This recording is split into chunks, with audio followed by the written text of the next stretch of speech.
قیامت کے دن ایک گنہگار عورت، بدکار عورت، سیاہکار عورت اپنے ساتھ 4 لوگوں کو جہنم میں لے کر جا سکتی ہے۔ نمبر 1 باپ، نمبر 2 بھائی، نمبر 3 بیٹا، نمبر 4 شوہر۔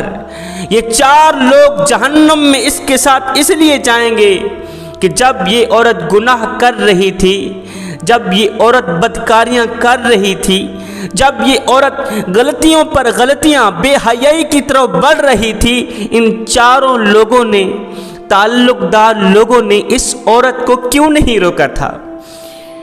جب یہ اللہ کے حکموں کو توڑ رہی تھی، نبی کے حکموں کو پامال کر رہی تھی، اس کے قدم بے حیائی کی طرف بڑھ رہے تھے، اس وقت ان 4 لوگوں نے اس خاتون کو کیوں نہیں روکا تھا؟ ساری زندگی اس نے غفلت میں گزار دی، نماز کے قریب نہیں گئی، ان لوگوں نے اس کو نماز کی ترغیب کیوں نہ دی؟ ان لوگوں نے اس کے ہاتھ میں 50,000 کا موبائل تو دے دیا، مگر افسوس نہیں دی تو نماز نہیں دی، نہیں دیا تو قرآن نہیں دیا، بن سنور کر خود کو دوسروں کے حوالے کرتی رہی۔ نہ بھائی نے روکا، نہ باپ نے روکا، نہ بیٹوں نے روکا، نہ شوہر نے روکا۔ نہ روکنے کی وجہ سے آج یہ خاتون بھی جہنم کا ایندھن بننے جا رہی ہے، اور ساتھ میں یہ 4 لوگ بھی جہنم کا ایندھن بننے جا رہے ہیں۔ خدارا میری ماؤں، بہنوں، بیٹیوں، آئے مجھے وہ واقعہ یاد آ گیا۔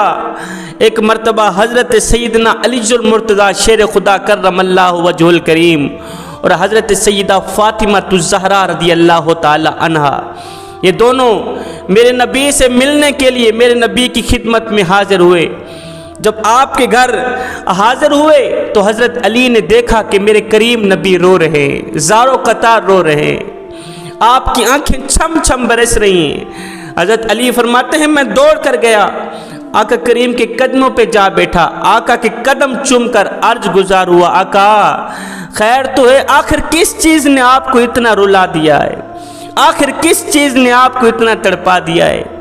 میرے نبی نے فرمایا، علی شب معراج کو میں نے اپنی امت کی کچھ عورتوں کو جہنم کے اندر قسم قسم کے عذابوں میں مبتلا دیکھا ہے، مختلف عذابوں میں مبتلا دیکھا ہے۔ وہ عذاب اتنا دردناک تھا، اتنا ہولناک عذاب تھا کہ اس تصور میں میں آج بھی رو رہا ہوں۔ آج مجھے وہ عذاب یاد آیا ہے، وہ تصور میرے ذہن میں آیا تو میری آنکھیں چھم چھم برسنے لگی۔ حضرت سیدہ فاطمہ الزہرا رضی اللہ تعالی عنہا نے پوچھ لی، آقا آخر کس وجہ سے وہ عورتیں جہنم میں گئی تھیں؟ آخر کس وجہ سے ان کو اتنا دردناک عذاب دیا جا رہا تھا؟ میرے کریم نبی نے وضاحت کرتے ہوئے ارشاد فرمایا، اے علی، اے میری فاطمہ، وجہ اصل میں یہ تھی، میں نے جہنم میں ایک عورت کو اس حال میں دیکھا کہ وہ اپنے بالوں کے ذریعے جہنم کی آگ میں لٹکی ہوئی تھی، اپنے بالوں کے ذریعے جہنم میں لٹکی ہوئی تھی، ہائے ہائے کی پکار رہی تھی۔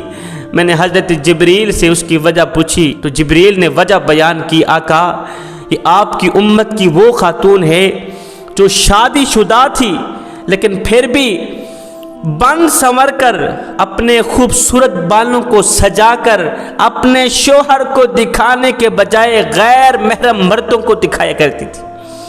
اپنے شوہر کو یہ خوبصورت بال نہیں دکھاتی تھی، اپنے شوہر کو دکھانے کے بجائے غیر محرم مردوں کو دکھایا کرتی تھی۔ اس وجہ سے اس عورت کو اتنا دردناک عذاب دیا جا رہا ہے۔ میرے نبی فرماتے ہیں، میں نے دوسری عورت کو جہنم میں اس حالت میں دیکھا کہ وہ زبان کے ذریعے لٹکی ہوئی ہے، اس کی زبان اتنی لمبی ہو گئی ہے، اتنی لمبی ہو گئی ہے کہ جس طرح ہم رسی کے ذریعے کسی کو لٹکاتے ہیں نا، اس کی زبان اتنی لمبی ہو گئی تھی کہ وہ زبان کے ذریعے لٹکی ہوئی تھی۔ میں نے پوچھا جبریل کیا وجہ ہے؟ جبریل نے عرض کی، آقا یہ آپ کی امت کی وہ خاتون ہے جو ہر وقت شوہر کے آگے بک بک کیا کرتی رہتی تھی، شوہر کے آگے چلاتی رہتی تھی، شوہر کی اسی زبان سے بے عزتی کرتی تھی، اسی زبان کے ذریعے شوہر کو گالیاں دیتی تھی، شوہر کی عزت نہیں کرتی تھی،